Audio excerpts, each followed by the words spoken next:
ಿದವರ ಇಷ್ಟಾರ್ಥಗಳನ್ನು ಈಡೇರಿಸಲು ಆಜ್ಞಾಪಿಸಿದರು.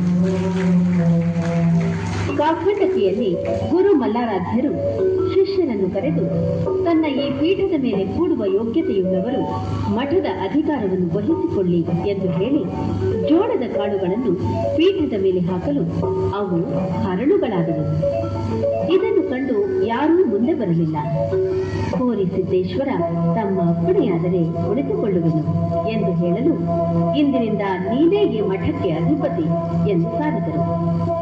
ಗುರು ಮಲ್ಲಾರಾಧ್ಯರು ಸಿಂದಗಿ ಚಕ್ಕಪ್ಪಯ್ಯನಿಗೆ ಬಿಂದಿಗೆಯನ್ನು, ಎರೆಗಲ್ ಶಂಕರಪ್ಪಯ್ಯನಿಗೆ ಒಂದು ವಸ್ತ್ರವನ್ನು ಕೊಟ್ಟು ಆಶೀರ್ವದಿಸಿ ಶಿವೈಕ್ಯರಾದರು.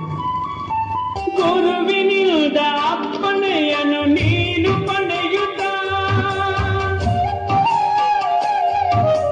ನಾಲ್ವಾರ ಗ್ರಾಮದತ್ತ ಪಯಣ ಬೆಳೆಸಿದೆ. ದಾರಿಯಲ್ಲಿ ತುಂಬಿ ಹರಿವ ನದಿಯನ್ನು ಕಂಡೆ,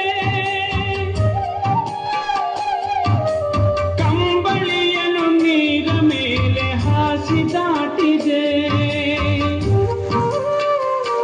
ನಿನ್ನ ಕಂಡ ಜನಗಳು ಮಹಾಮಹಿಮನೆಂದರು, ಆದ ಕೆರಗಿ ನಿನ್ನಯ ಕೊಂಡ